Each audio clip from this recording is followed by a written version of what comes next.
La sesión anterior habíamos visto cómo realizar los cambios de coordenadas en forma escalar, cómo pasar una región del plano XY a un plano de coordenadas UV, cómo intervenían los factores de escala, el jacobiano y los vectores unitarios. Y comenzamos a trabajar ya un poquito más a fondo con las coordenadas polares, que es precisamente lo que pueden ver en su pantalla. Comenzamos tomando en cuenta la ecuación de esta curva en coordenadas polares, que es la que le llamamos cardioide. En un momento más vemos la situación de esta curva, cómo es, cómo se va ajustando el sistema de coordenadas polares a ella, etc. Y lo que estábamos preguntándonos es, bueno, a ver, es una curva. Y ya sabemos de geometría diferencial que podemos calcular su vector tangente. Aquí la pregunta es, ¿cómo lo hacíamos? Entonces, lo que comentamos es, pues la curva puede estar expresada en el sistema cartesiano XY como C igual a XY más YJ. Eso es un vector en términos de los vectores unitarios del sistema cartesiano. Y entonces, ¿qué forma debe tener en el sistema polar ya usando los vectores RZ? Que son los que tenemos por acá. R, coseno de z en i más seno de z en j, y z, que es menos seno de z en i más coseno de z en j. Bueno, entonces, esto lo estábamos planteando y comentamos que en este caso, al ser una ecuación vectorial, lo que vamos a cambiar de coordenadas ya no era nada más el sustituir las ecuaciones de transformación. Pues yo sé que x es igual a coseno de z, lo sustituyo. Y es igual a r seno de z, lo sustituyo. Aquí ya también debemos sustituir los vectores y j en términos de los vectores unitarios r y z. Y entonces fue cuando comentamos el cambio de base entre el sistema polar y el sistema cartesiano. Debido a que r y z están expresados como combinación lineal de i y j, pues podemos formar una matriz de transición. Los escalares que están multiplicando a i y j los ponemos en forma de columna. Y entonces con esto tenemos la matriz de cambio de base de RZ a XY, del sistema polar al sistema cartesiano. Ahora, si yo quiero la matriz inversa, que me pase del sistema cartesiano al sistema polar, pues entonces, al ser esta una matriz ortogonal, lo único que comentamos fue, pues, invertirla. Es lo único que vamos a hacer. La invertimos. Y entonces, podemos aplicar lo que es el cambio de coordenadas.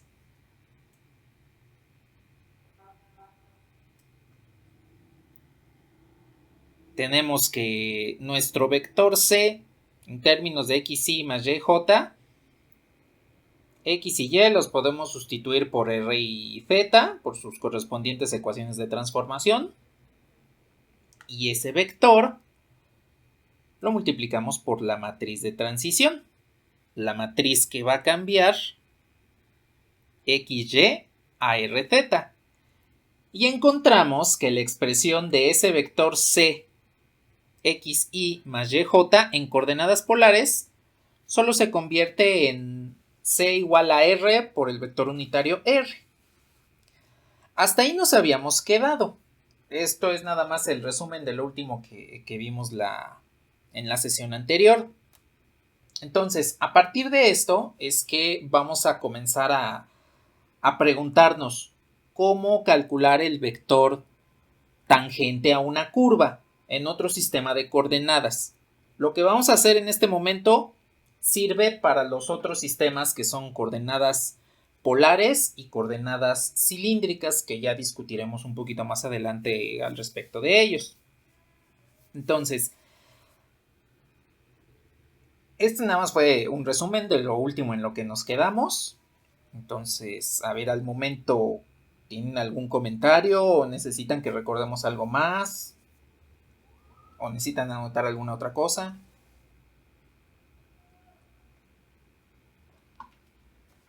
Este es el vector de coordenadas en la base RZ. Y se obtiene del producto de R, pues del producto del primer renglón por la columna, de ahí nos da R. Y el producto de este por esta columna, de ahí nos da 0. Y entonces ya nada más multiplicamos R por el vector R y Z por 0. En ese orden, precisamente.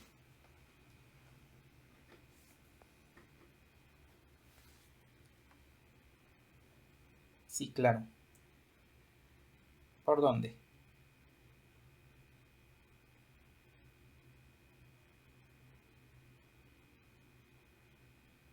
Vale.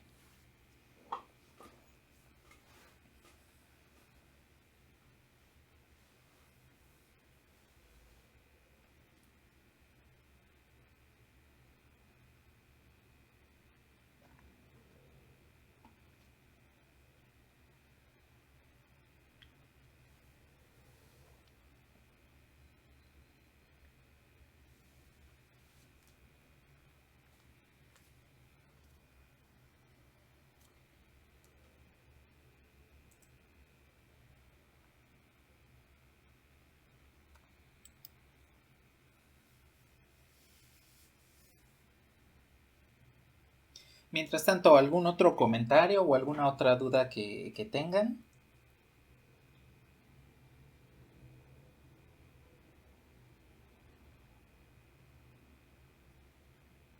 Bueno.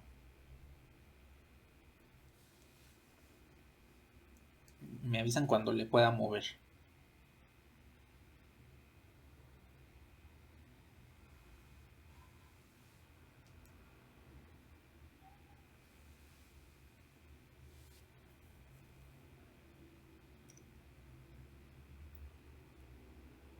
El vector tangente a la curva. Ni nada.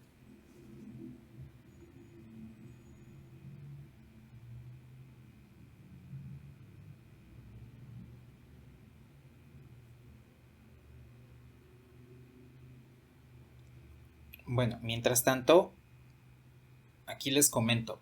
No perdamos de vista que la ecuación en forma polar de esta curva es 1 más coseno de θ, porque la vamos a realizar en un momento más. La vamos a utilizar.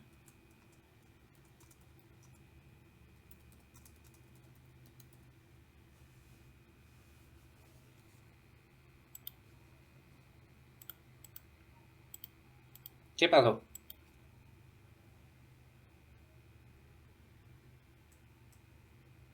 El vector C es un vector cualquiera dentro del espacio vectorial, dentro del sistema de coordenadas cartesianas. Es decir, por ejemplo, cuando dices, pues tengo mi sistema cartesiano XY, pues tengo un punto que le voy a llamar C de coordenadas XY, y pues este vector, su vector de posición, pues vendría siendo este mismo.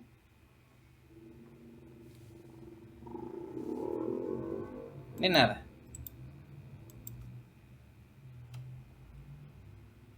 Bueno.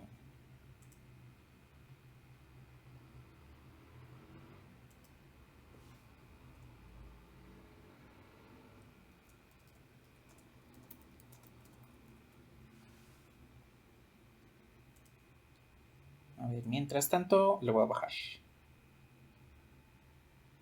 Bueno, por ahí estamos. Entonces, lo que les comentaba, no perdamos de vista que R es igual a 1 más coseno de θ. Bien, entonces, voy a sustituir esa ecuación directamente en C.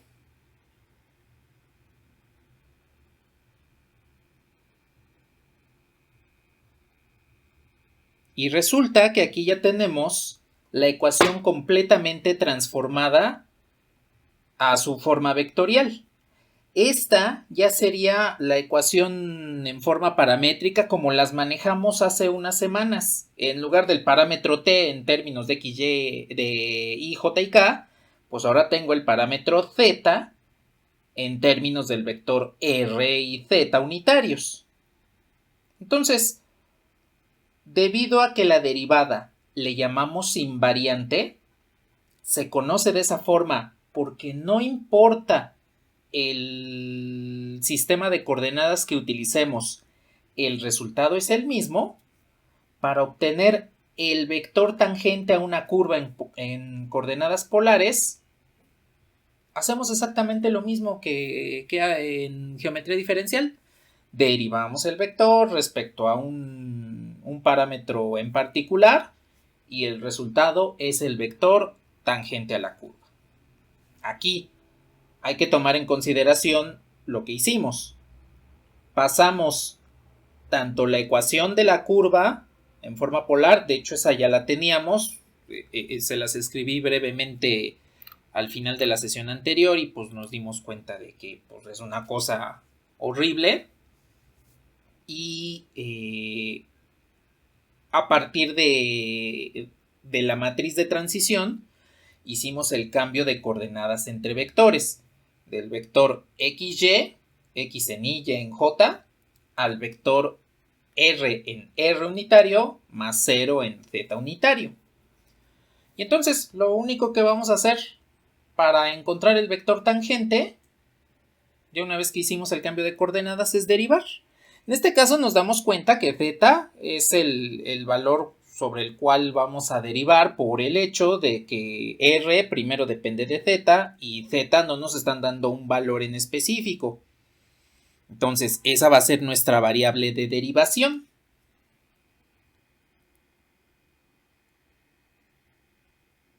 Cuando derivo respecto de z,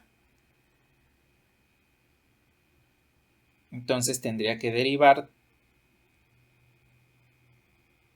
todo este vector y lo hacemos, como les digo, de la misma forma que lo hemos hecho anteriormente. Derivamos cada una de las componentes. En este caso, las componentes estarán en términos de los vectores r y z y de ahí ya calculamos el vector tangente. Y pues aquí nada más hay que mencionar una cuestión importante. Y es la de acá arriba.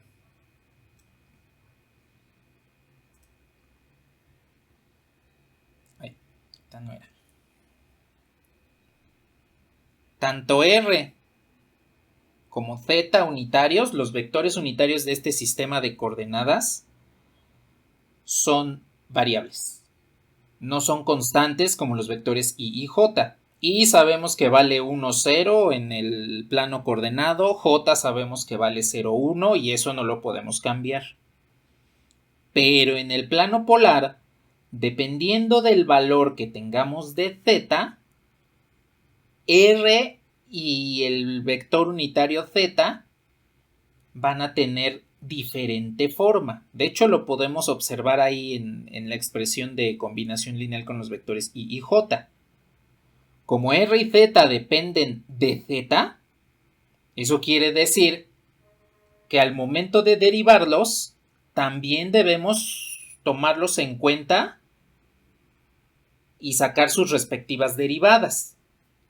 Aquí es sumamente importante que tomemos en consideración que la derivada de los vectores i, j y k, al ser constantes, pues es el vector nulo. Pero las derivadas de los vectores r y z, como ambos dependen de z, pues hay que obtener esa derivada.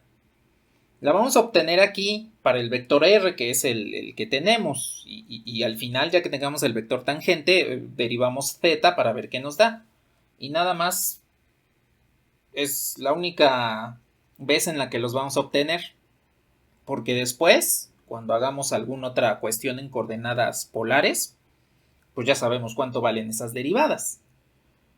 Entonces, en este caso, recurro a una de las propiedades de las derivadas que vimos en geometría diferencial, que es la derivada de un escalar por un vector, que aplica la derivada del producto que ustedes conocen.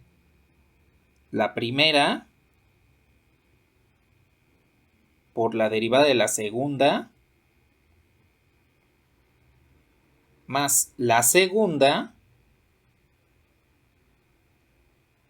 por la derivada de la primera. Entonces, como R es variable, R no es constante, R es una variable que depende del parámetro θ sobre el cual estamos derivando, pues hay que aplicar la derivación. Y entonces, antes de realizar cualquier derivada, lo voy a poner aquí en color cian, nada más la derivada de R respecto de θ, que pues entonces sería la derivada respecto de θ del vector coseno de θ en I más seno de θ en J.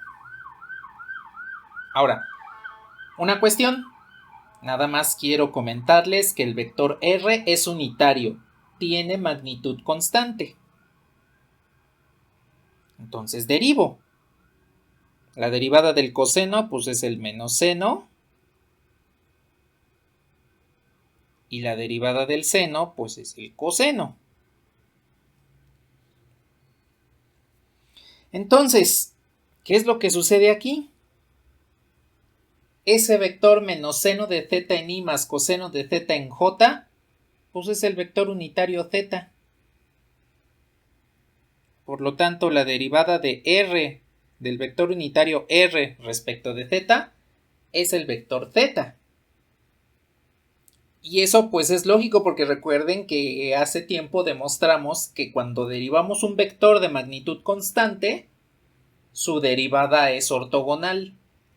Y pues el vector θ es ortogonal al vector R, porque es un sistema de coordenadas ortogonales.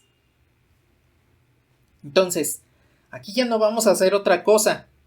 Cada vez que nos toque derivar en el sistema polar R respecto de θ, ya sabemos que nos va a dar θ. Así como cuando derivamos el vector tangente unitario respecto a la longitud de arco, pues nos va a dar el vector normal multiplicado por la curvatura.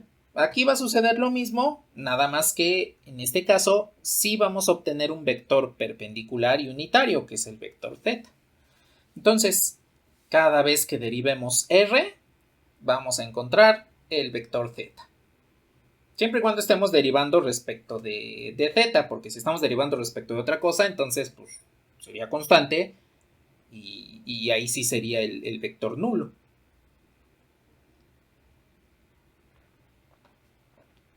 A ver, hasta aquí se quedó claro por qué la derivada de R respecto de θ es el vector θ.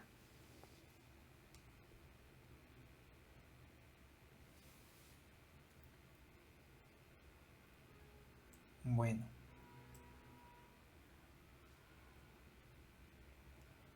Sí, ya para ejercicios, sea de examen, de tarea o lo que hagamos más adelante en el sistema polar, cuando nos toque derivar R respecto de θ, pues ya sabemos que es θ. Y ya nada más lo indicamos. Y nada. Pues bien, entonces, a ver, ahora sí, le continúo. La derivada de C respecto de θ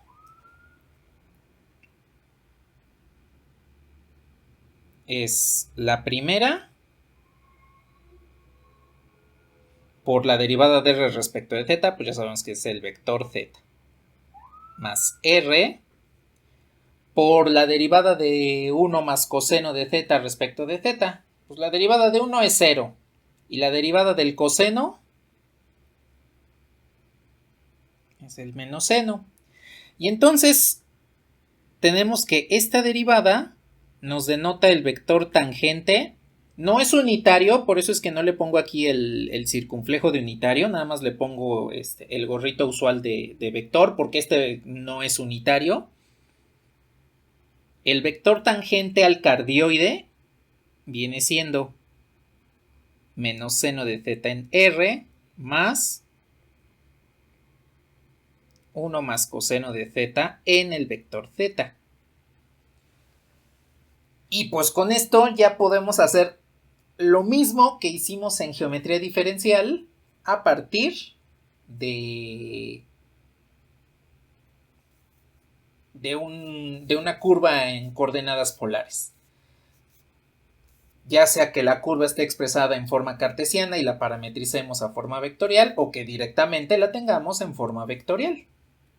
Aquí lo que hay que hacer es el cambio de coordenadas y a partir del cambio de coordenadas pues obtenemos lo que es el vector tangente mediante la derivada.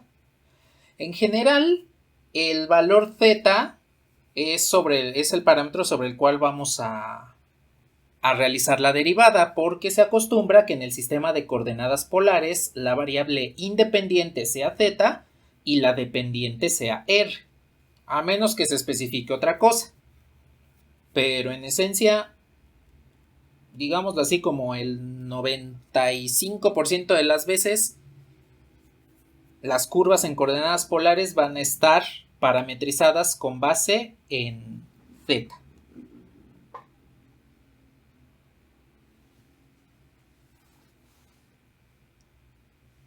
Bueno, ¿hasta aquí tienen algún comentario?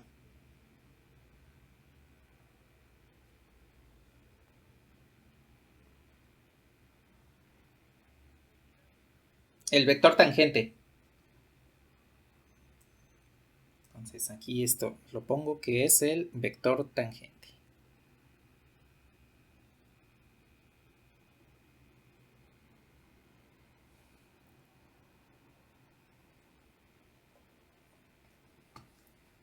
Bueno. A ver, antes de que veamos la geometría de esta situación y que pasamos a ver otro sistema de coordenadas, quiero comentarles rápidamente cuál es la derivada del vector z respecto de θ. Entonces nada más le voy a bajar un poquito. Si yo quiero derivar θ respecto de θ, pues entonces hay que derivar el vector menos seno de θ en i más coseno de θ en j. Y entonces tenemos la derivada del seno, pues es el coseno. Más la derivada del coseno es el menos seno. Si yo factorizo el signo negativo, obtengo el vector menos r.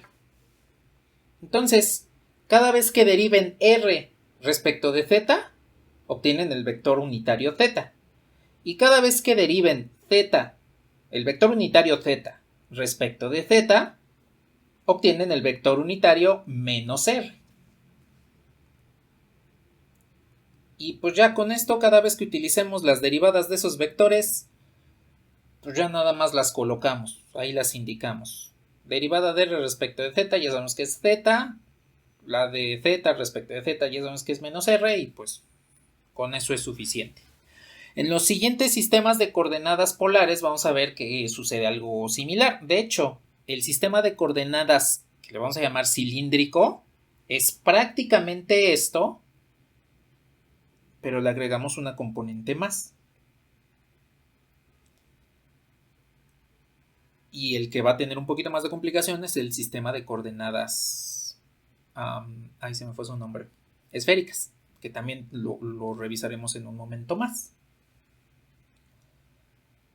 Bueno, entonces, en el momento en el que ustedes me lo comenten, avísenme para pasarme a GeoGebra.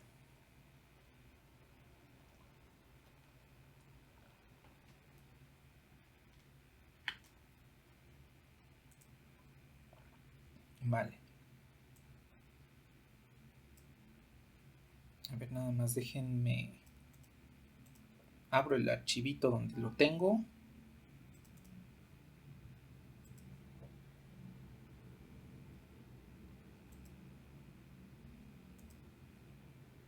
Porque desde ayer que mi computadora se actualizó, está medio extraña.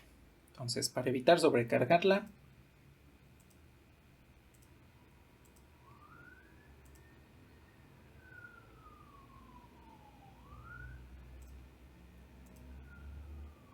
entonces, bien, aquí ya tengo GeoGebra. Ustedes pueden observar cómo tengo la rejilla polar, que ya trae por defecto GeoGebra. Y primero quiero mostrarles cómo funciona este sistema de coordenadas. Primero, como lo comentamos en su momento, este sistema de coordenadas tiene un eje, que es una recta, y que me dice el ángulo sobre el cual me estoy moviendo. Y además tiene una circunferencia que me está indicando el radio que estamos tomando en consideración. De esta forma, pues tengo, por ejemplo, aquí un punto. Y entonces ese punto lo puedo ir moviendo sobre la circunferencia polar, la circunferencia coordenada polar, y el radio coordenado, que también es de este sistema de coordenadas. Bien, por otro lado, como les comenté, los vectores unitarios, este es el vector R y este es el vector Z. Estos vectores unitarios se van a ir moviendo de acuerdo a donde yo tenga el punto. Entonces, cuando yo me voy moviendo sobre la circunferencia polar, pues nos damos cuenta que los vectores se van moviendo con el punto.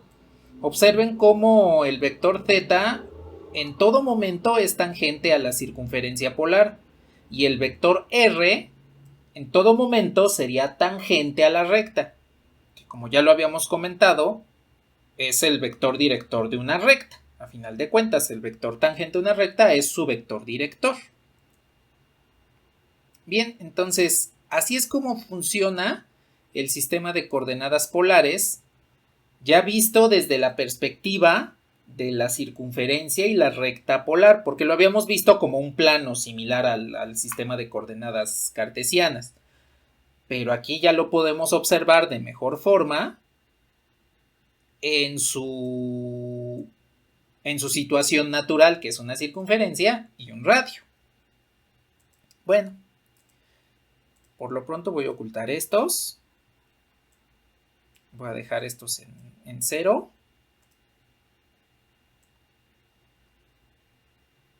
Y lo que vamos a ver es esta. Nuestra curva R igual a 1 más coseno de θ tiene esa forma. Esto es a lo que le llamamos cardioide. Es una de esas curvas especiales llamadas curvas polares, que tienen una expresión muy simple en el sistema de coordenadas polares. 1 más coseno de θ pues es bastante cómodo de manejar, como lo vimos hace un momento. Y no es la única, existen otros tipos de curvas que conforme vaya avanzando el curso, pues vamos a ir platicando un poquito más respecto de ellas. Y el día de hoy, más al rato, ya después de que acabe nuestra sesión, pues les voy a dejar en Moodle un documentito para que ustedes vean todo el compilado de las curvas polares que existen y vamos a ir manejándolas de aquí hasta el final del curso. Bueno, aquí quiero que observen que este es el eje polar y esta es la circunferencia polar. Tengo aquí un punto Q que, como es la intersección del eje polar y de la circunferencia, pues se encuentra directamente aquí. Es un punto del cardioide. Vean qué es lo que sucede cuando muevo θ. Observen cómo el radio, el eje polar, el radio R polar, mejor dicho, y la circunferencia van cambiando según Q va recorriendo la cardioide. o el cardioide, como le quieran llamar. Entonces, esta curva va cambiando radio y por lo tanto va a ir cambiando la posición de las curvas coordenadas, de la circunferencia y del eje coordenado de este sistema de coordenadas ortogonales. Entonces, eso es lo que sucede. Ahora, debido a que los vectores tangente unitario, no es cierto, R unitario y Z unitario, también van cambiando y siempre se van a mantener tangentes, pues esto va a ir cambiando según se va recorriendo la curva. Bueno, ahora, ustedes pueden observar que aquí en el pico de la curva, justo por aquí, no se ven los ejes y pues tengo ahí los vectores unitarios. Vamos a ver que con el vector tangente va a suceder una cuestión curiosa que tiene que ver con algo que ustedes vieron en cálculo y geometría analítica de la derivabilidad. Bien, pues lo que vamos a hacer, ya nada más para terminar esto, es colocar el vector tangente unitario. Digo, no es cierto, el vector tangente nada más, no el tangente unitario. El vector tangente que acabamos de obtener, de calcular. Entonces, lo que siempre hacemos para que nos devuelva el vector en el punto que queremos, pues que inicie en Q y termine en Q, más el vector que calculamos. Entonces, ¿cuál era el vector que calculamos? ¿Qué nos dio de resultado ese vector tangente? ¿Menos qué? Menos el seno de θ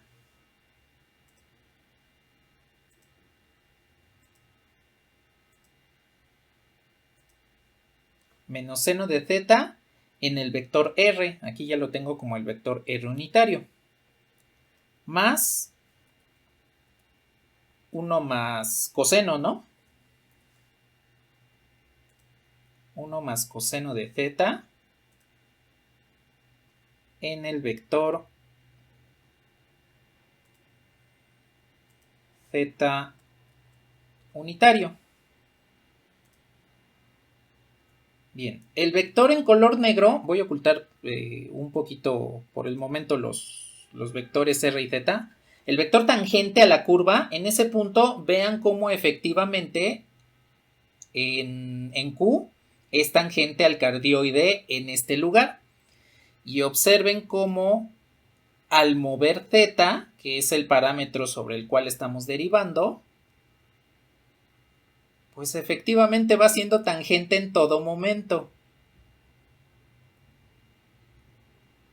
Ahora, aquí pueden observar que la derivada, que es el vector tangente, ahí pues no, como tal no existe, porque ese punto no es derivable. Razón de que no es derivable, recuerden que la característica geométrica de la derivabilidad es una curva suave. Y cuando tengo picos, como vendría siendo el, pues digámosle ese como centro del cardioide, si es que le podemos llamar de alguna forma, no se le llama centro, es nada más el vértice del cardioide, pues es un pico, por lo tanto ahí no es un lugar no derivable. Porque aquí en este punto, la recta tangente a la curva, pues hay una infinidad. Una recta que toque ese punto, pues puede ser cualquiera. Entonces, ahí no existiría la derivada. Ese punto no es derivable para esta función. Por eso es que aquí pues, no se ve el vector tangente. Y vean cómo en el resto de la curva, efectivamente, en todo momento, es tangente al cardioide. De hecho, le podemos poner una recta tangente a esta curva en este punto. Observen que la recta pues efectivamente está siendo guiada por el vector derivada que calculamos y en todo momento la va guiando. Y como les comentaba, Ahí como tal no habría una recta tangente. Aquí me la marca pues porque el deslizador me dice 3.14 y el valor de z en ese punto debe ser pi. Pues, por cuestiones obvias no vamos a poder aproximarlo como tal a pi. O bueno, no vamos a poder llegar directamente hasta pi. Y en el resto, pues observamos cómo efectivamente sigue siendo tangente. Y además, por último, observen también que tomando en cuenta los vectores unitarios, este vector tangente puedo hacerlo combinación lineal de esos dos, que es precisamente lo que obtuvimos. En todo momento se puede hacer combinación lineal de los tangentes, de los vectores unitarios del sistema de coordenadas polares.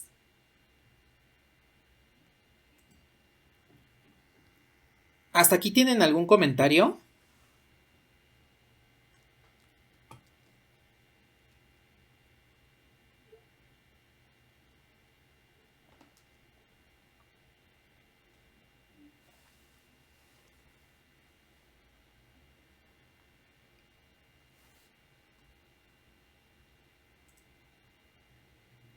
Vale, pues.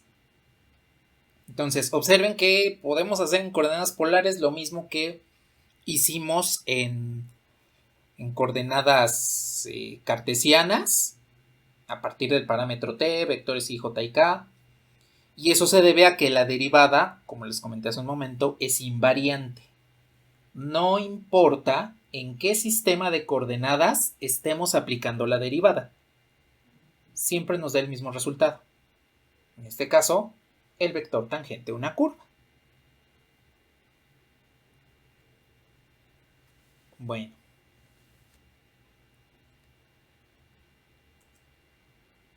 Ahora vamos a regresar a la pizarra.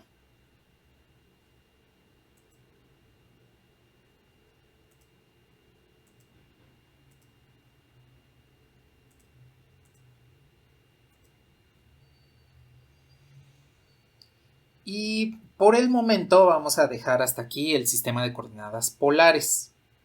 Pues yo creo que en el resto de la sesión vamos a ver lo que son las coordenadas cilíndricas y esféricas. Y entonces, ¿qué pasó?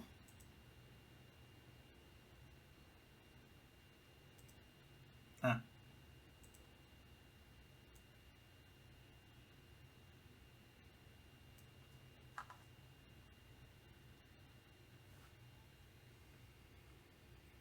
A ver, entonces.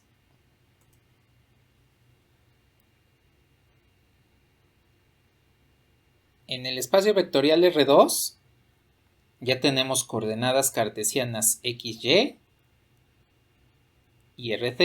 Existen otros sistemas de coordenadas que cumplen con lo mismo que hemos comentado. Sistemas de coordenadas ortogonales. Podemos tener estos dos, el sistema XY, el cartesiano, el polar RZ, pero también existen otros sistemas como el parabólico, el hiperbólico, coordenadas elípticas, incluso coordenadas como las que manejamos en el ejemplo de la región de la sesión anterior.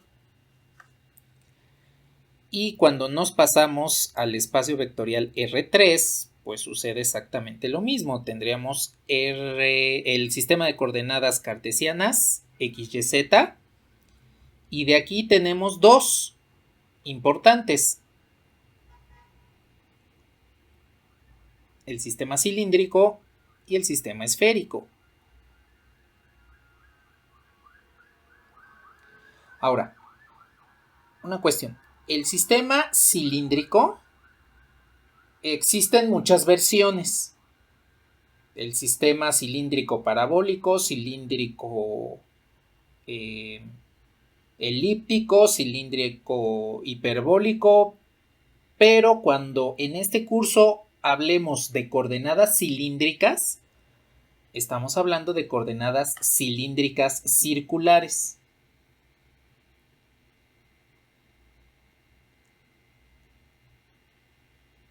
Bien, ¿cuál es la razón? Pues porque el sistema cilíndrico es una extensión del sistema polar al espacio.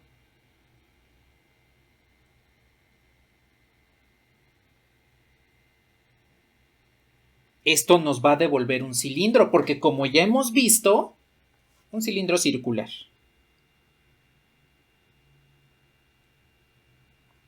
Porque como ya hemos visto, el sistema de coordenadas polares es una circunferencia con su radio. En el caso del sistema polar, al extenderlo al espacio, solo le voy a agregar una componente z. Entonces, cuando el sistema polar le agrego la componente z, obtenemos lo que son las coordenadas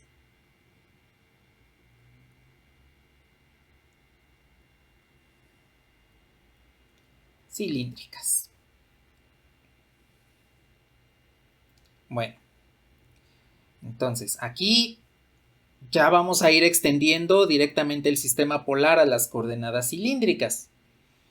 Y para ello, pues vamos a presentar en GeoGebra cómo se encuentra ese sistema de coordenadas. Por lo tanto, indíquenme cuando nos podamos regresar a GeoGebra.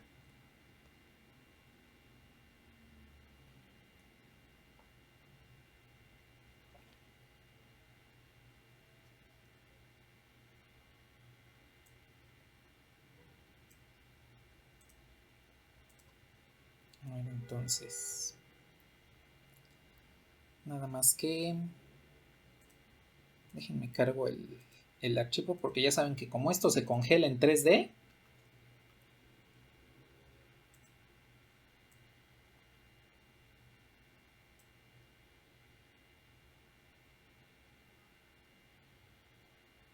bien, a ver, ahí estamos.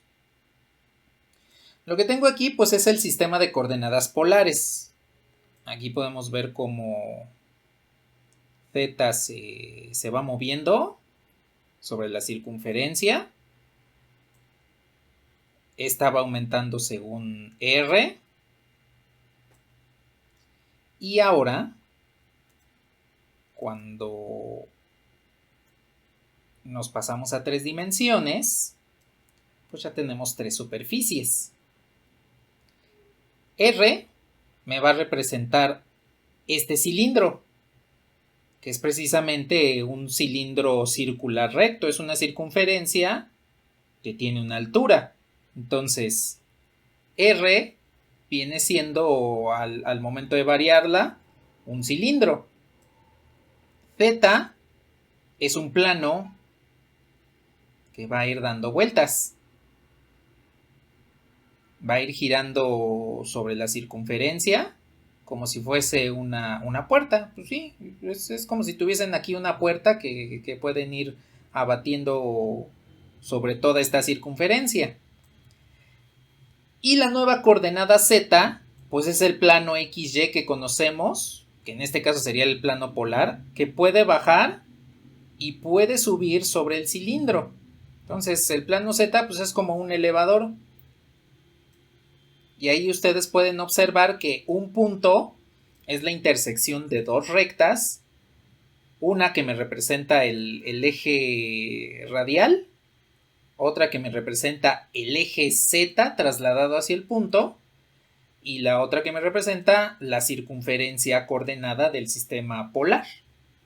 Entonces tenemos aquí ya un sistema de coordenadas más complejo que el polar, porque ya podemos no solamente desplazarnos en 2 dimensiones, también podemos hacerlo en 3 dimensiones. Y en consecuencia, aquí vamos a tener 3 factores de escala, vamos a tener 3 vectores unitarios y en consecuencia vamos a tener una matriz de transición de orden 3. Ahora, Para no hacer muy largo la situación del cálculo de factores de escala, vectores unitarios y todo esto, la forma de encontrar esos vectores unitarios y factores de escala está ya desarrollada en la lectura, nada más déjenme decirles cuál, en la lectura 16, que se llama sistemas de coordenadas ortogonales. Ahí pues está desarrollado el sistema de coordenadas polares y además también se toma en consideración el desarrollo tanto del sistema de coordenadas cilíndricas como esféricas, para que observen ahí el desarrollo completo de las ecuaciones de transformación, que aquí las voy a presentar directamente. En esencia, para este sistema de coordenadas cilíndrico, pues lo único que vamos a agregar es una componente z. Va a ser el sistema polar, pero agregada a una componente z. Entonces, déjenme abro el archivo.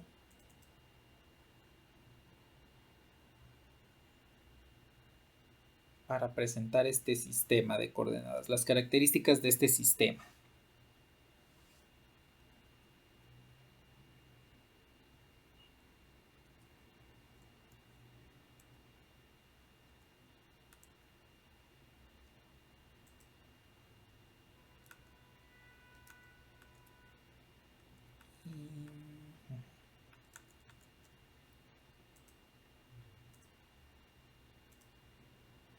Y bueno, aquí lo tenemos. Entonces, en el sistema de coordenadas cilíndricas tenemos ecuaciones de transformación. R pues es la misma que el sistema polar. X cuadrada más Y cuadrada. Z es la misma, arco cuya tangente es Y sobre X.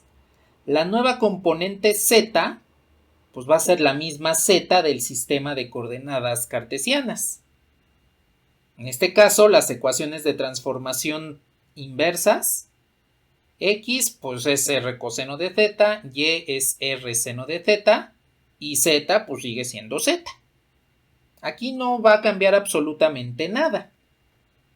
Solamente le estamos agregando Z. Z en este caso va a formar parte tanto del sistema de coordenadas cilíndricas como cartesianas. En este caso los vectores unitarios pues son los mismos, R y Z, pero le vamos a agregar el vector K como el vector Z.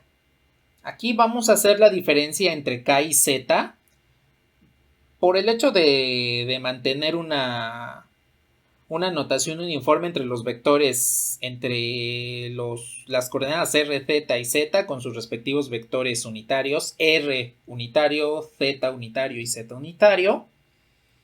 Y además porque en este caso recordemos que conforme nos movemos en el punto, esos vectores se van moviendo con nosotros. En esencia los vectores J y K también, pero esos los tomamos siempre desde el origen de coordenadas. Entonces, por eso es que hago la diferencia entre Z y K, aunque sean el mismo vector. Son el mismo, nada más le cambio de nombre de un sistema de coordenadas a otro. Es como, por ejemplo, cuando están aprendiendo un idioma. No sé, se me ocurre en este momento la palabra mesa. O sea, la mesa sabemos que es el artilugio donde nos apoyamos para comer o trabajar, ¿no? Y pues en español le decimos mesa, en inglés le decimos table, en alemán le decimos Tisch. Es lo mismo, pero le llamamos en diferentes lugares de diferente forma. Aquí es igual. El vector Z y el vector K son el mismo, pero le llamamos Z en el sistema cilíndrico y K en el vector XY. Bueno, sus factores de escala. Los factores de escala para el vector R pues es 1, porque así lo encontramos en el sistema polar. R es el factor de escala en Z, el mismo que en el sistema polar. Y Z, debido a que es la misma que en el sistema cartesiano, pues su factor de escala va a ser 1. Porque cuando ustedes derivan z respecto de z, les devuelve precisamente 1. Entonces, aquí tomen en consideración que los factores de escala para r, z y z son respectivamente 1, r y 1. Eso quiere decir que la matriz de transición para pasar del sistema RZZ a XYZ, pues viene siendo esta. Son los vectores R en forma de columna, Z en forma de columna y K o Z en forma de columna.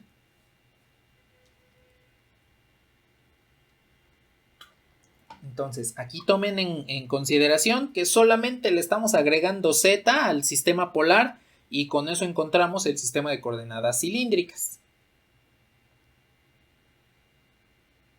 Y les reitero, le vamos a llamar cilíndricas, asumiendo que ya sabemos que estamos hablando de las coordenadas cilíndricas circulares.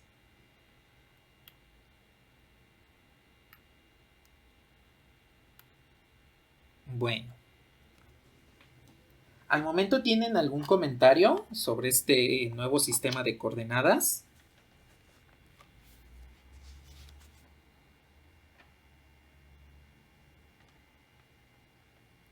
Vale, pues. Entonces, me voy a pasar a la pizarra.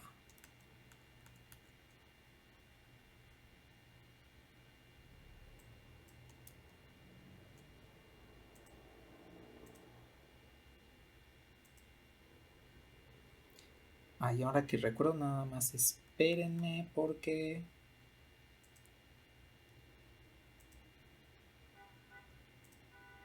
antes de que se me congele el GeoGebra, porque lo vamos a usar en un momento más. Déjenme lo pongo en 2D para que no pase nada.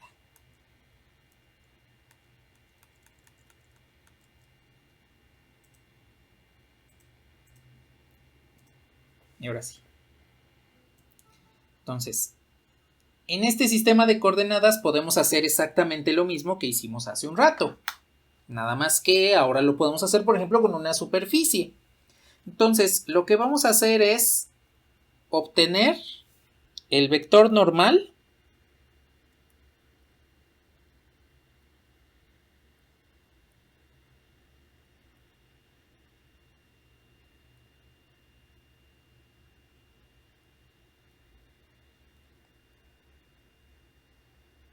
a la siguiente superficie,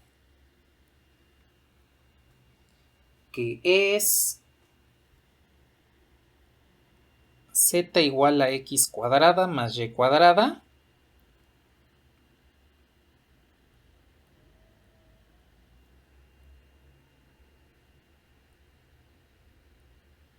y lo vamos a hacer en coordenadas cilíndricas.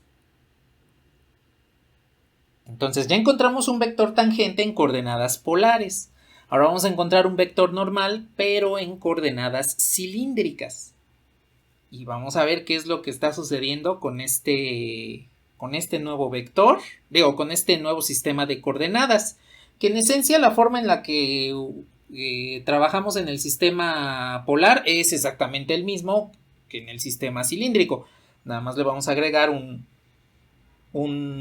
vectorcito más. Entonces, primero, antes de hacer cualquier cuestión, pongo aquí las ecuaciones de transformación.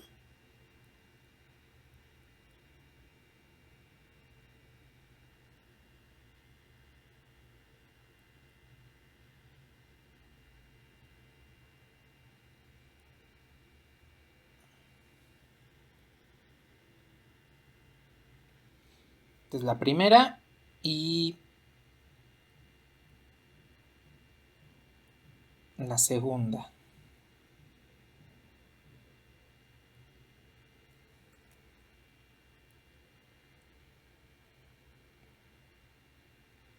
Entonces, vamos a hacer dos cambios de coordenadas. La superficie que está en coordenada es la ecuación cartesiana es un escalar. Esto pues directamente es un escalar.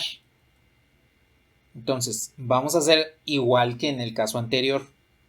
Un cambio de coordenadas escalares primero y después un cambio de coordenadas vectoriales.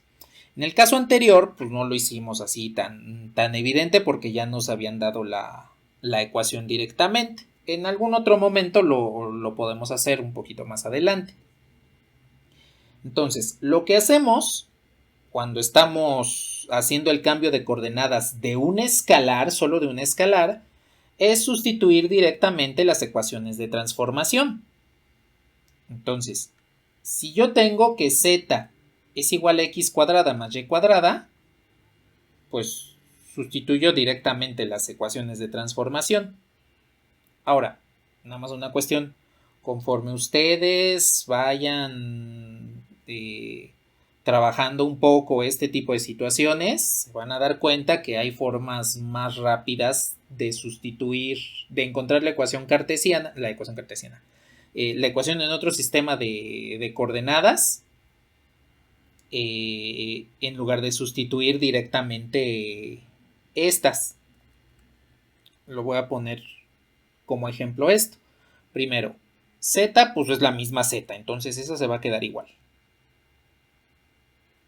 X cuadrada, pues aquí tengo x, que es r coseno de z, pero como está el cuadrado, pues debe ser r cuadrada coseno cuadrado de z.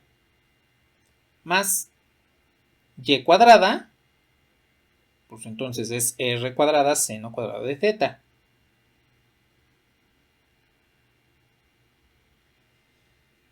Si factorizan r cuadrada, les queda la identidad pitagórica. Y entonces al simplificar obtienen que z es igual a r cuadrada. Bueno.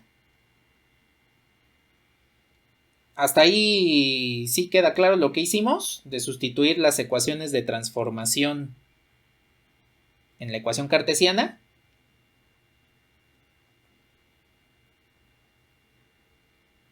Bueno, ahora, dense cuenta que toda esta sustitución pudimos habernosla evitado, porque sabemos que r es igual a la raíz de x cuadrada más y cuadrada. Entonces, si esta la elevo al cuadrado, pues yo obtengo x cuadrada más y cuadrada y llegamos exactamente a lo mismo, aquí abajo, r cuadrada. Es parte de lo que les comentaba. De inicio ustedes pueden ir sustituyendo x y y para que lo vayan haciendo con calma, sin presión y vayan simplificando lo que se vaya acomodando ahí en la ecuación. Y ya después, pues ustedes van a observar que, por ejemplo, el x cuadrada más y cuadrada, pues ya no sustituyan estas, sustituyen directamente el r cuadrada. Entonces es nada más así como una observación, pues para que también vayan haciendo las sustituciones de una forma más eficiente. Bueno, entonces, esta superficie, cuya ecuación cartesiana es z igual a x cuadrada más y cuadrada, tiene una ecuación cilíndrica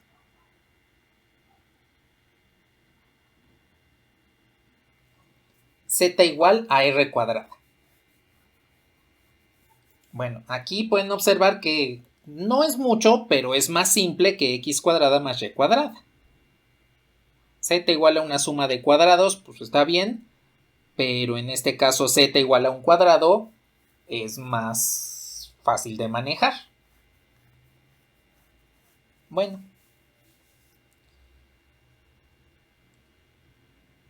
Pues ahora toca el turno del cambio de coordenadas, pero vectoriales.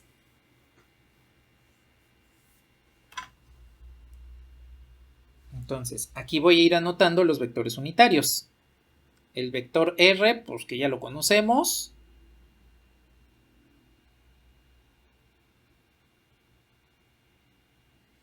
El vector θ.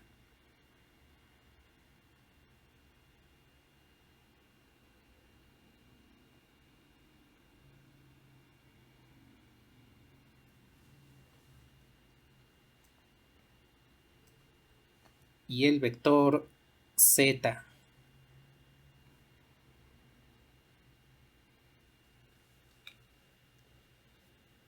Bueno, ahí ya tenemos entonces los tres vectores unitarios del sistema de coordenadas polares.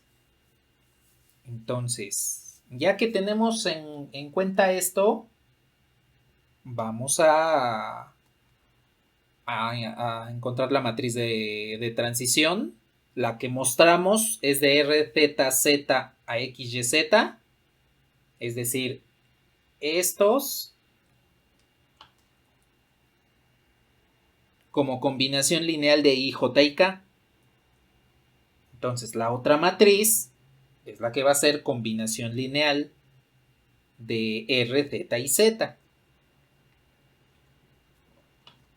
Y lo hacemos como hace un rato. Los coeficientes los ponen como exponentes. Eso es de logaritmos. Como columnas. Entonces, la matriz de transición de RZZ a XYZ es, en forma de columna, el vector R. En forma de columna, el vector Z. Y en forma de columna, el vector K. Y ya la tenemos. Ahora, esta matriz sigue siendo ortogonal.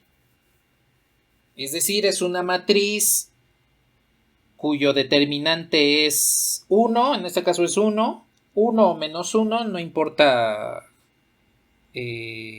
cuál de los dos valores pueda llegar a ser el determinante de una matriz ortogonal, o es 1 o es menos 1, y entonces su inversa se obtiene al transponerla.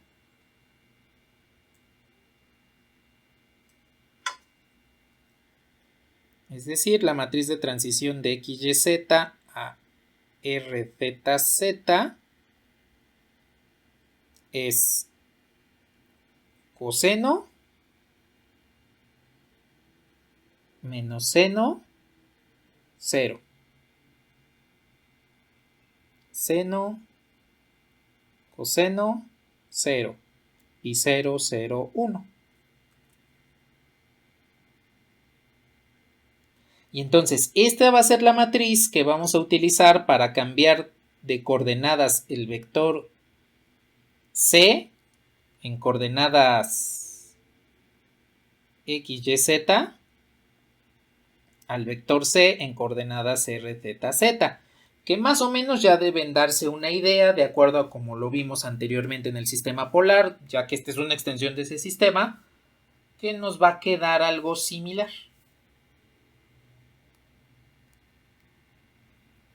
¿Hasta aquí tienen algún comentario? ¿Qué pasó?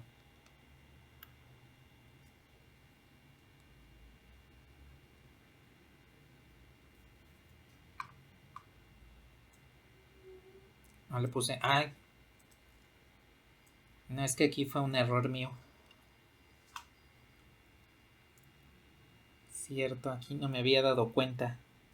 Ya le había puesto Z, pero no, es X. Porque el valor de Z sigue siendo el mismo que en el sistema polar. Entonces este también es Y sobre X.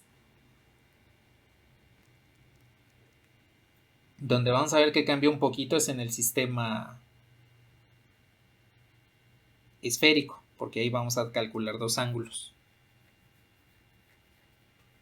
Entonces, nada más es eso en lo que me equivoqué al escribir.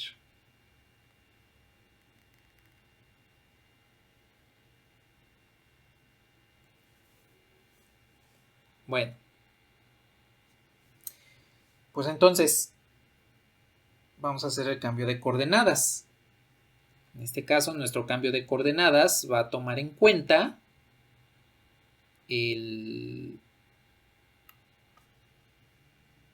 la segunda matriz de transición, la que va de XYZ a RZZ, para poder calcular el vector normal.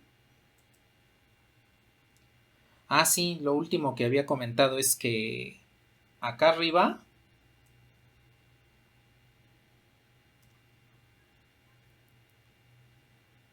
Ok. Ajá, sí, esto.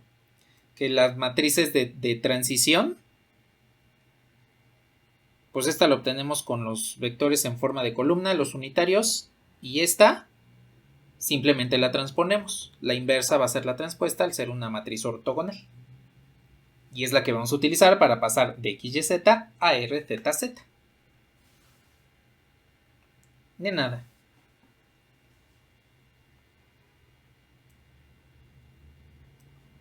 Entonces, ahora nuestro vector C es X en Y más Y en J más Z en K. Y en consecuencia, cuando le sustituimos sus ecuaciones de transformación, pues tendría R coseno de Z en Y más R seno de Z en J más Z en K. Bien, a partir de aquí, pues ya podemos establecer el cambio de coordenadas.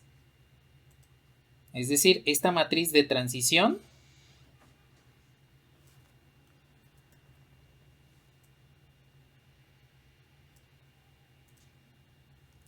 va a estar multiplicada por el vector C.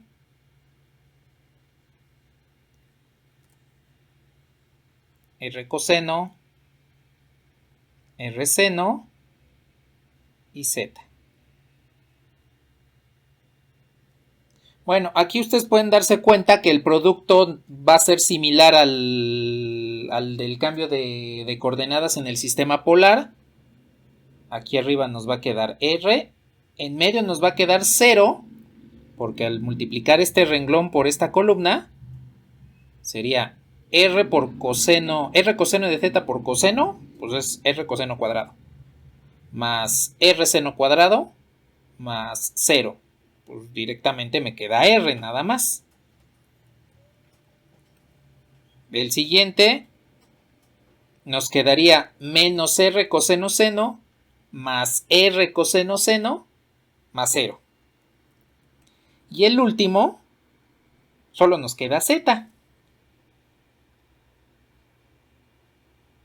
Entonces aquí podemos darnos cuenta que en coordenadas cilíndricas un vector X en Y, Y en J, Z en K lo expresamos como R en el vector unitario R más Z en el vector unitario Z. Y así ya hemos hecho el cambio de coordenadas de cartesianas tridimensionales X, Y, Z a el sistema de coordenadas cilíndricas. Entonces, es exactamente lo mismo que hicimos hace un rato. Nada más que aquí ya tenemos un sistema de 3 dimensiones y este sistema de 3 dimensiones pues ya tiene al vector Z en particular. Aquí quiero que tomen en consideración lo siguiente. Vamos a tener 3 parámetros R, Z y Z de manera general aquí. Bueno, los vectores R y Z siguen siendo variables, pero Z ya es el vector K y K es constante, ¿sí? Bueno, a ver, hasta aquí, ¿tienen algún comentario del cambio de coordenadas?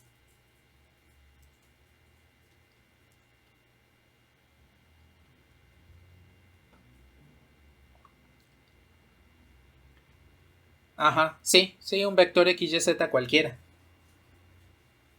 No hay nada. ¿Algo más?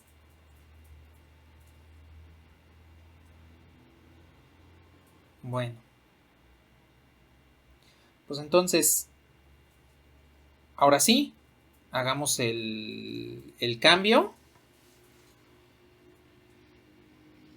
En este caso voy a traer la ecuación polar que encontramos de la superficie.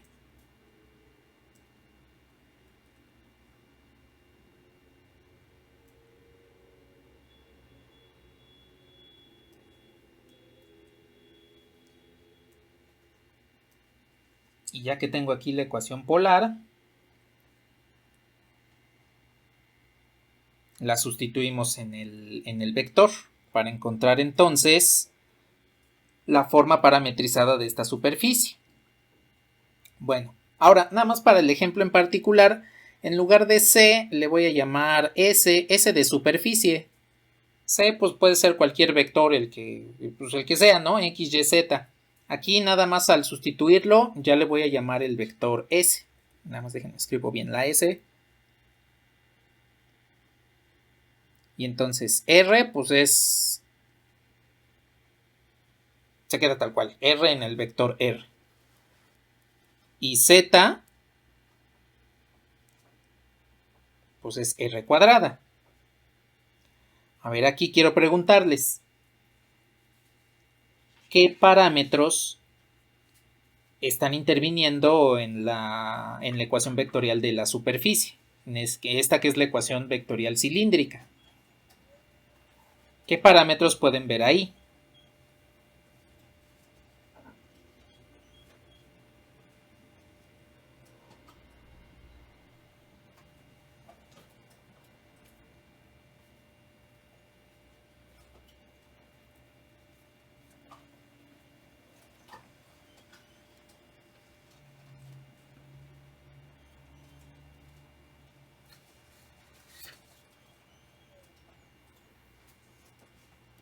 R, sí, el primero es R. Aquí tengo R y acá tengo R. Las dos componentes presentes en este vector es R. Y la otra es Z, porque recuerden que el vector unitario R depende de Z. ¿Por qué no señalo aquí Z? Pues porque Z es el vector K y esto es una constante. El vector K en el lugar del cubo cartesiano que ustedes lo pongan sigue siendo el vector K. 0, 0, 1. Ese no va a cambiar. Es un vector constante. Entonces, ya que tengan en consideración esto, podemos calcular el vector normal. Ya sabemos sobre quién vamos a derivar cada una de las componentes de este vector. Los dos parámetros que están generando esta ecuación vectorial de superficie son R y Z. Sobre esos dos vamos a derivar. ¿Sí queda clara esta situación?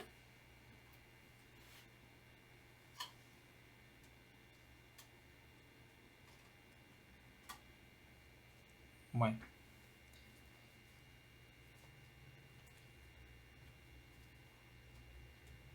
Pues a ver, entonces rápidamente. Aquí calculo la parcial de S, primero respecto de R. Y en este caso tendría la derivada, bueno, la parcial, en realidad es la derivada parcial. La parcial respecto de R por el vector R. Más la parcial respecto de R cuadrada por el vector Z. Bien. A ver, aquí cuestión rápida. El vector R unitario solo depende de Z, no de Z, de Z. Como lo vemos por acá arriba. R unitario solo depende de Z. Entonces, cuando yo derivo esta parcialmente respecto de R, el vector R unitario pues sale de la derivada. Y entonces nada más tendría la parcial de R respecto de R. La parcial de esta, porque este vector sale de la derivada al no depender del valor R. Se llama R, sí, el vector R unitario, pero no depende de la propia R. Más, pues el vector Z ya sabemos que es constante. Entonces aquí tendríamos el vector Z por la parcial respecto de R cuadrada. Y en consecuencia, pues tendríamos la parcial de R respecto de R, pues es 1. Y me queda este vector unitario. Más la parcial de R cuadrada respecto de R, pues sería 2RZ. Pues el vector unitario Z. ¿Sí quedó clara esta derivada parcial?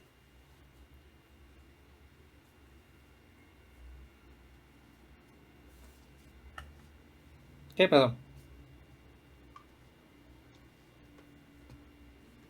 Ah, ok. Vale.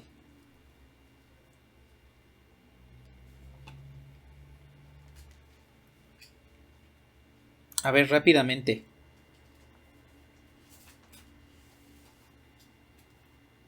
Calculo la parcial respecto de z. Entonces, parcial respecto de z de R en R. Más parcial respecto de z de R cuadrada en Z. A ver. De este producto de R por unitario R, pues esta variable R no depende de Z. Entonces sale de la derivada, porque es constante respecto de Z. Nos quedaría la parcial del vector unitario R respecto de Z, que ya sabemos cuál es. En este caso sería Z. Más,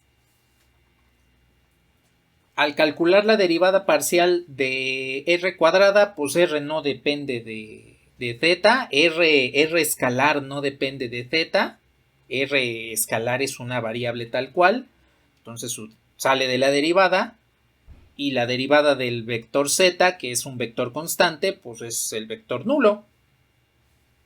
Entonces resulta que para este caso la derivada de S respecto de Z es R Z unitario.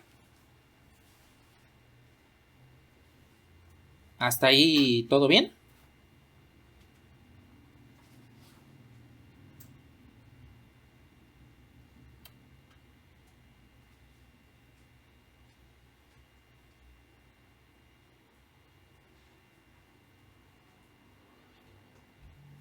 Es de la que demostramos hace unos minutos.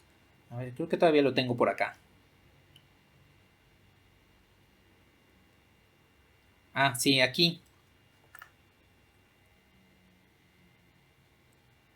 Esto.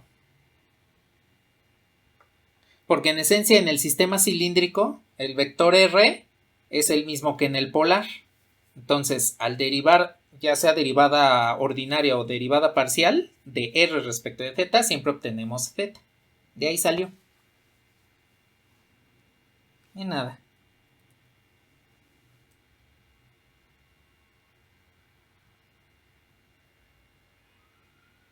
Bueno, pues ya tenemos entonces los vectores tangentes a la superficie. Nos hace falta calcular el vector normal. En este caso, entonces, el vector normal viene siendo el producto cruz de este con este. Y ahora se preguntarán, ¿y cómo hago el producto cruz en un sistema de coordenadas diferente al cartesiano? Pues es exactamente lo mismo, porque son vectores de R3. Nada más que en lugar de poner el vector I, J y K en el primer renglón, pongo los vectores R, Z y Z. En el segundo renglón pongo las componentes. La primera componente de este vector pues es 1, la segunda es 0 y la tercera es 2R.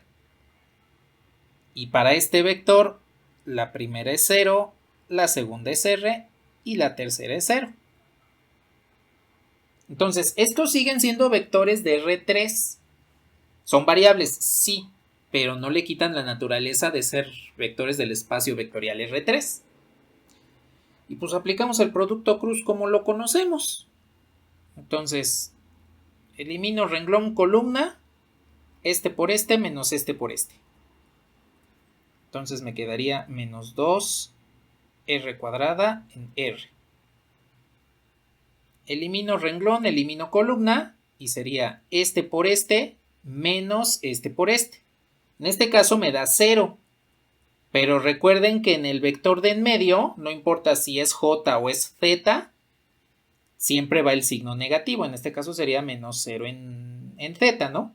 Pero por el signo del cofactor, en este elemento, recuerden que siempre deben multiplicar o deben cambiar el signo en esa componente.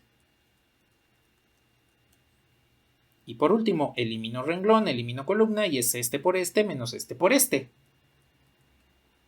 Y nos quedaría entonces R en Z. Y este ya es el vector normal a la superficie en coordenadas cilíndricas.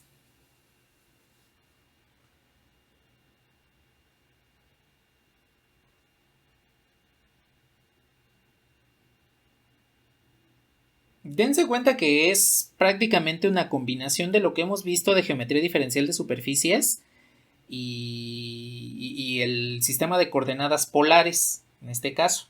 Aplicamos exactamente lo mismo. La diferencia, pues, es que ahora las derivadas ordinarias en el ejemplo anterior, parciales en este caso, tenemos que aplicarlas también sobre algunos de los vectores unitarios, los que sean variables y que dependan de la variable de derivación.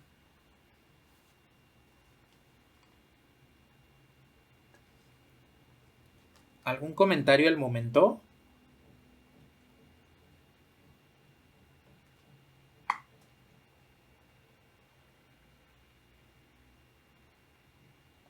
Ah, porque esta R es un escalar y pues es constante respecto de θ.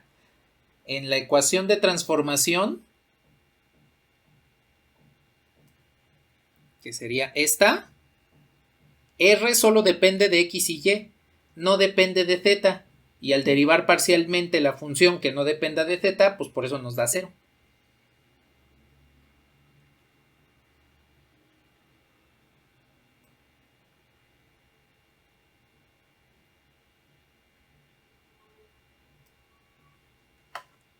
¿En esta? Ah, bueno, esta R pues, no depende de Z, por eso sale de la derivada. Y por lo que vimos hace un rato, que la derivada de R respecto de Z va a ser el vector Z, de ahí salió.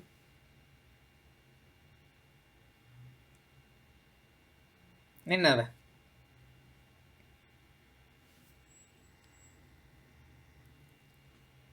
¿Algo más que deseen comentar?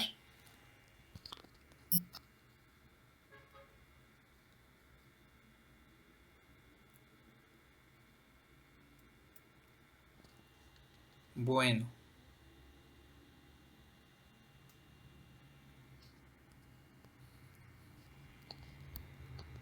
Pues entonces, vamos a ver el último sistema de coordenadas. En este último sistema de coordenadas, vamos a analizar bueno, a platicar las ecuaciones de transformación y vamos a analizar más que nada el cambio de coordenadas escalar, porque el cambio de coordenadas vectorial pues es exactamente lo mismo que acabamos de ver aquí. La diferencia pues es que es con otra matriz de transición.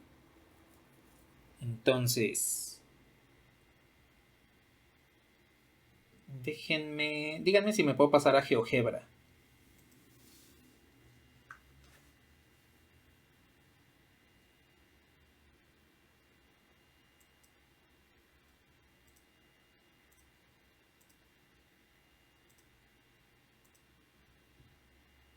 A ver, entonces, en este caso tengo este sistema de coordenadas. ¿Cómo que variable no definida? Ah, bueno, ahí está. ¿Quién sabe qué me quiso decir ahí GeoGebra? Bueno, pues este es el sistema de coordenadas esféricas. Y pues en esencia, si ustedes le están viendo forma de coordenadas terrestres, pues efectivamente eso es cierto. En este sistema de coordenadas vamos a tener 3 superficies. Cada una va a ser controlada por una de las variables. un radio Rho, aquí le vamos a llamar Rho, no R, sino Rho, porque lo calculamos similar, pero ya no es el mismo que en los dos sistemas anteriores. Entonces, Rho, pues es el radio de esta esfera. Vamos a tener un ángulo phi, que le vamos a llamar colatitud. Y le llamamos de esa forma, primero, pues porque ustedes pueden darse cuenta que es este cono va a controlar esta superficie cónica, que al intersecarse con la esfera me devuelve como si fuesen los paralelos de la esfera, y que efectivamente es lo que le llamamos latitud en el sistema de coordenadas terrestres. Ahora, se le llama colatitud por los ángulos que maneja. En un momento en la pizarra comentamos esta situación. Y el último ángulo, que es el que me ayuda a batir el plano sobre el ecuador de la esfera, bueno, que en sí sería sobre cada uno de los paralelos de la esfera, aunque podríamos tomar en cuenta que es sobre el ecuador, sobre la curva sobre la cual nos estamos moviendo, es lo que le llamamos el ángulo azimutal. Y es el que en esencia, en el sistema de coordenadas terrestres, es el que me devolvería los paralelos. De hecho, si oculto brevemente las superficies, nada más dejo la esfera. Y yo creo que también oculto... ¿Cuál oculto? Esta, el radio. Asumiendo que el radio pues, son los 6.300 kilómetros desde la superficie hasta el núcleo. Ustedes pueden observar que efectivamente el sistema de coordenadas esférico pues es nuestro sistema de coordenadas terrestre, donde manejo aquí los paralelos. No es cierto, estos son los meridianos. Aquí manejo los meridianos controlados por el ángulo azimutal y los paralelos controlados por el ángulo de colatitud o latitud, que en un momento hablamos de eso. Bueno,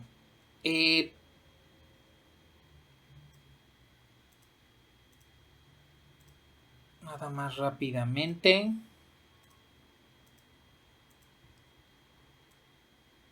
En este sistema de coordenadas sucede lo mismo que en los dos anteriores. Los vectores y las curvas coordenadas son trasladables, son variables dependiendo del lugar donde se encuentre el punto. Entonces, me voy a pasar a la presentación.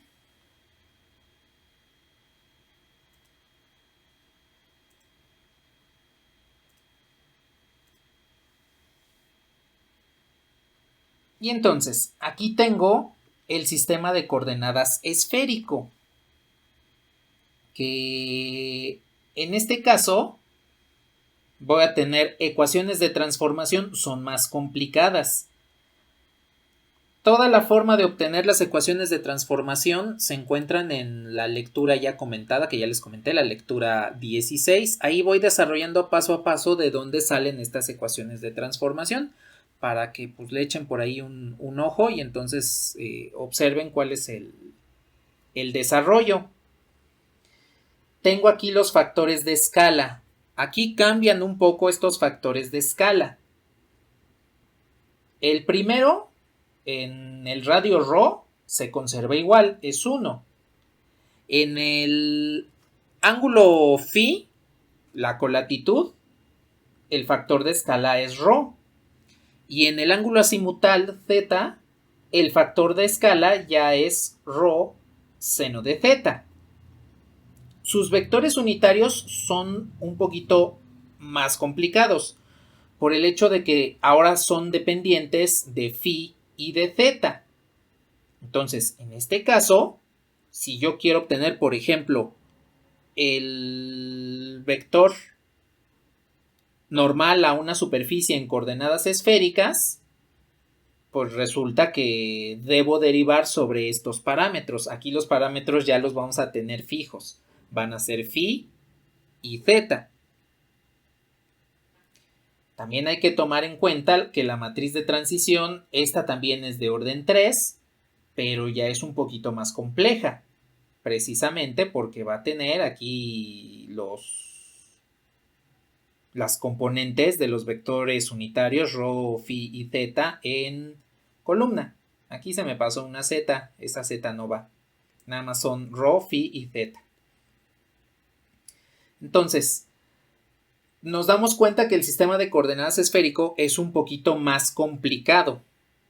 Sí, pero lo podemos manejar de la misma forma que el sistema de coordenadas cilíndrico. Solamente que vamos a tener un poquito más de complejidad porque hay otras situaciones a tomar en cuenta.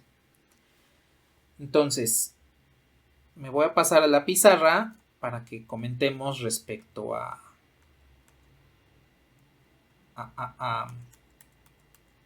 este sistema.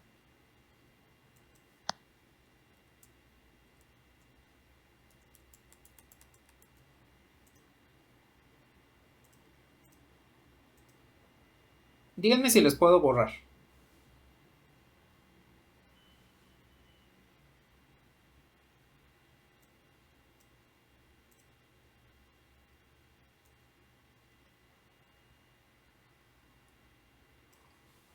A ver, entonces.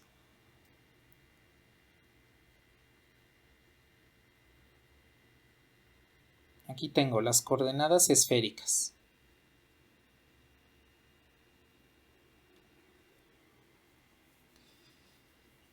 A ver, entonces, lo que vamos a hacer es lo siguiente. Voy a tener esta superficie.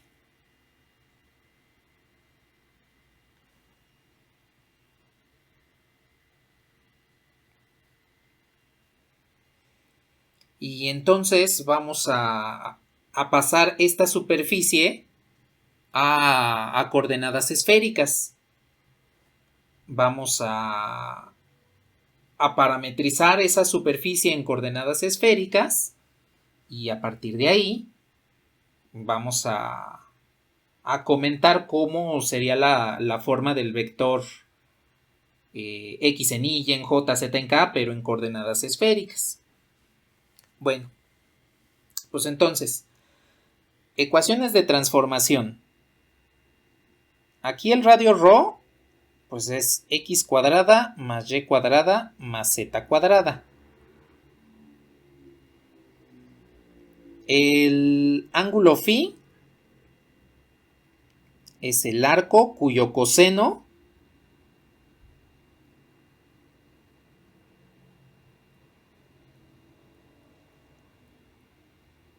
es z entre x, raíz de x cuadrada más y cuadrada más z cuadrada.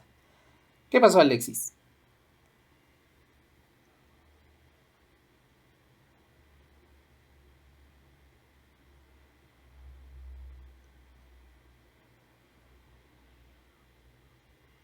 Ah, sí. Ah, lo puse así. Ups. Creo que fue por error de dedo, entonces no sé por qué le puse y cuadrada. Sí, debe ser estas. Estas son las que vamos a trabajar como ecuaciones de transformación. De nada.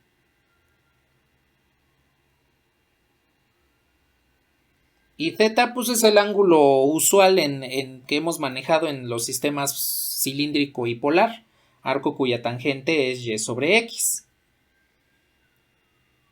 Las otras ecuaciones de transformación pues son ρ seno de phi coseno de z, y es igual a ρ seno de phi seno de z, y z pues es igual a ρ coseno de phi. Estas serían las ecuaciones de transformación en este sistema de coordenadas. Entonces, aquí sí, a menos que ustedes vean x cuadrada más y cuadrada más z cuadrada, entonces ya pueden sustituir ρ. Pero como en este caso solo tengo x cuadrada más y cuadrada, pues no lo puedo hacer directamente. Entonces, debemos sustituir aquí las ecuaciones de transformación, que son estas. X, Y, Z, vamos a sustituirlas en la ecuación cartesiana de esa superficie. Y vamos a ver qué es lo que nos devuelve. Entonces, aquí tomen en consideración eso.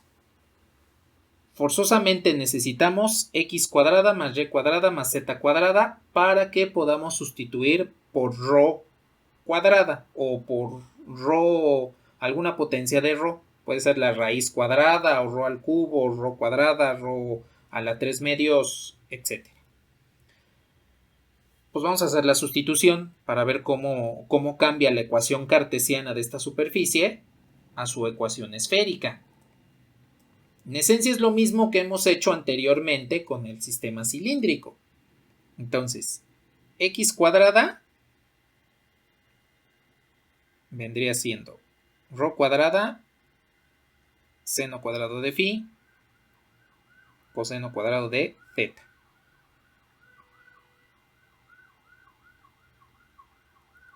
Y cuadrada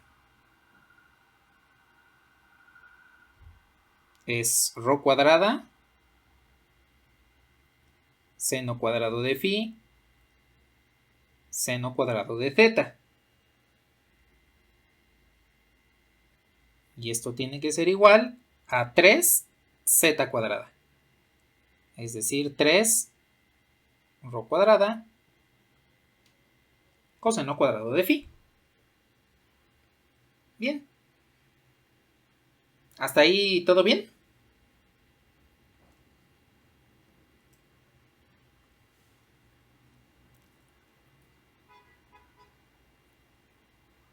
Ajá. Sí, se puede cambiar por ρ. En nada.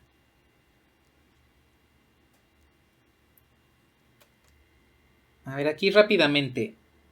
De este término y de este término, pueden observar que al factorizar ρ cuadrado seno cuadrado de phi, nos queda la identidad pitagórica. Coseno cuadrado de θ más seno cuadrado de θ.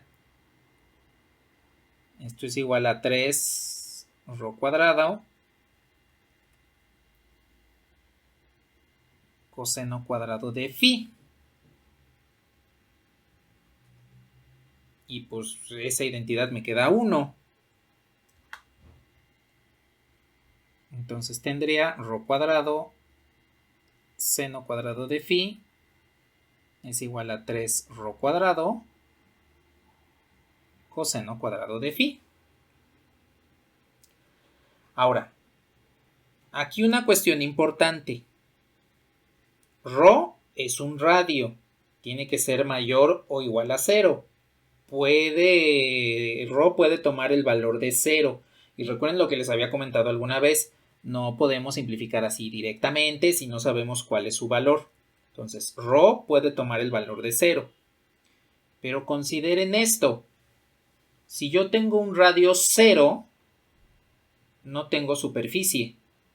Porque la esfera estaría concentrada, ρ, que es el parámetro que me controla la esfera dentro de este sistema de coordenadas, sería directamente un punto y no podría tener una superficie.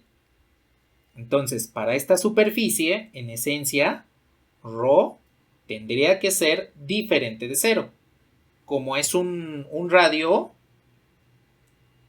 acá lo tengo, pues aquí la raíz me dice que es positivo. Entonces, aquí, debido a que sabemos por la geometría de la superficie que ρ no puede ser 0, aquí sí podemos simplificar ρ cuadrada con ρ cuadrada. Porque ya sabemos que es positivo y ya sabemos que si nos da 0, si ρ es 0, pues va a ser directamente un punto y no voy a tener el resto de la superficie. ¿Sí queda clara esa parte?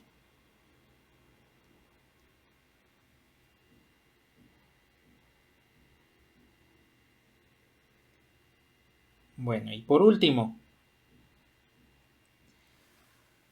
podrían decirme, pues ya esa es la ecuación esférica de la superficie.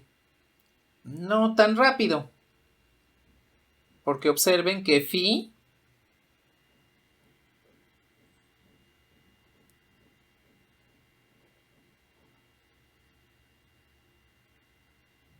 la puedo despejar de esta forma.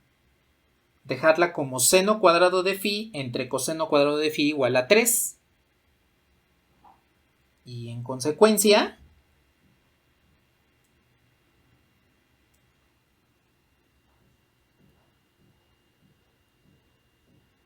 tengo que la tangente cuadrada de phi es igual a 3.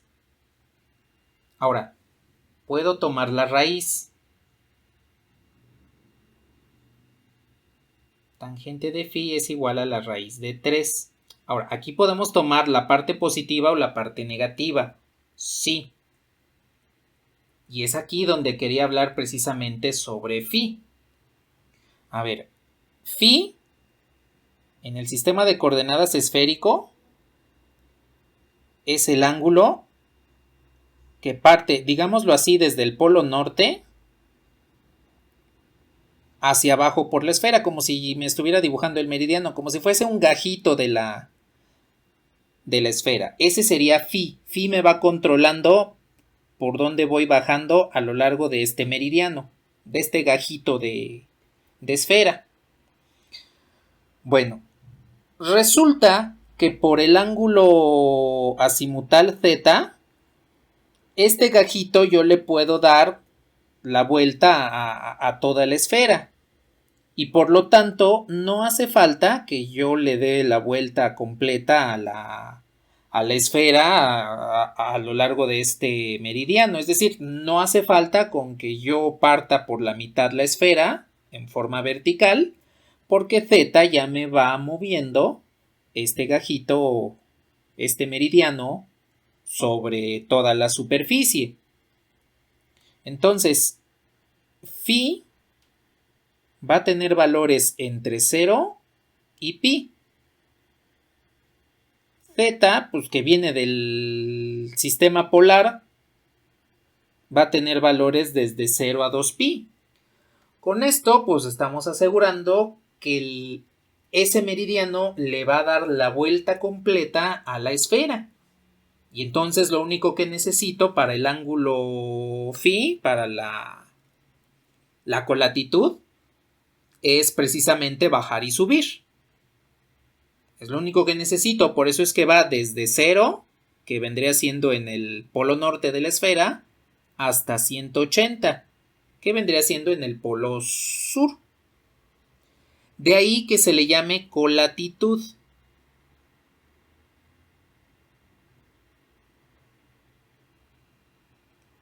Porque el ángulo va desde 0 hasta pi. En el sistema de coordenadas terrestre, pues le llamamos latitud. Porque el ángulo va desde menos pi medios en el polo sur, 0 en el ecuador, hasta pi medios en el polo norte. Esa es la diferencia entre la colatitud y la latitud. En el sistema esférico geométrico usamos colatitud, en el sistema terrestre usamos la latitud. Por eso decimos que los meridianos encima del ecuador son grados positivos y los de abajo son grados negativos. Entonces, tomen en cuenta eso. Eso quiere decir que el positivo o el negativo dentro de la tangente, cuando yo tomo la raíz cuadrada, quiere decir que o estoy por aquí, la superficie se está generando por aquí, o bien la superficie se está generando por acá. Porque serían tangente positiva de 0 a pi medios, en este intervalo, o tangente negativa de pi medios a pi. ¿Sí queda clara esta situación? Ajá, exactamente. También le llaman altitud. De hecho, también el ángulo le llaman ángulo de altitud.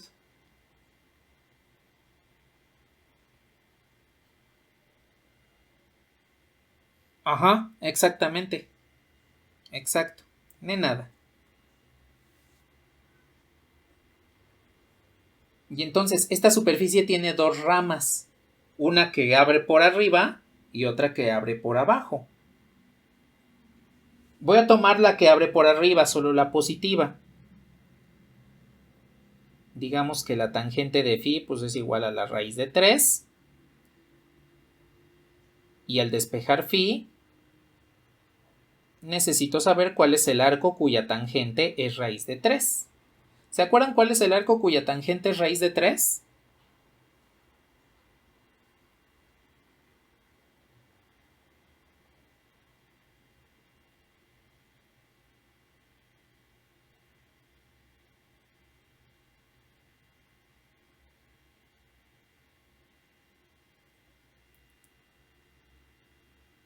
Phi es igual a pi tercios, exactamente.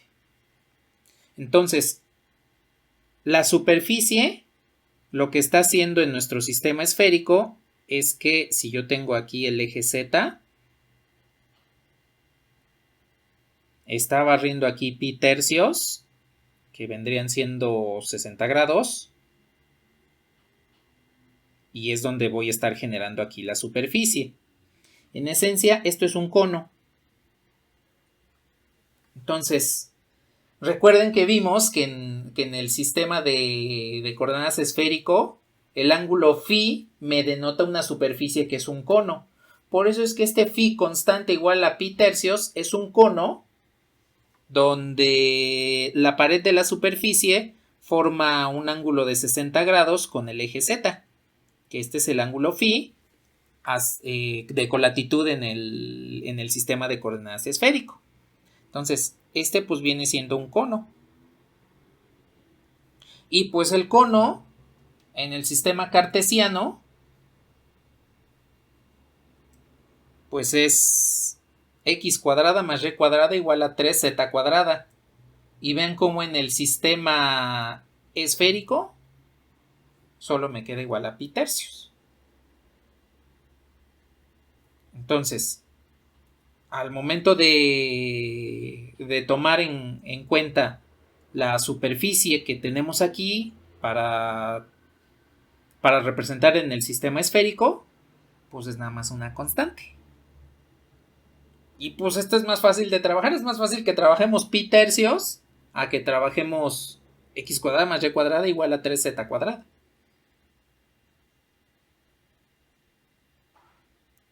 ¿Hasta aquí tienen algún comentario?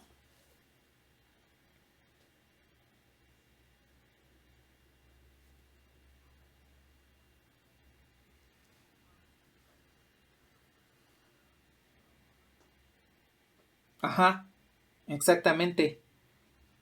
Con ayuda del ángulo z, como va a ser variable, esto le vamos a poder generar una circunferencia y pues me va a devolver precisamente el cono, la ecuación del cono, bueno, la superficie de cono.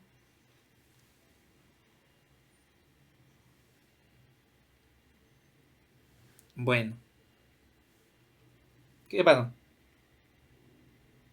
Sí, sí, para el sistema de coordenadas esférico siempre los vamos a tener en este rango de valores. Bueno, z desde el polar lo tenemos en ese rango, ¿no? Pero phi lo vamos a tener de 0 a pi.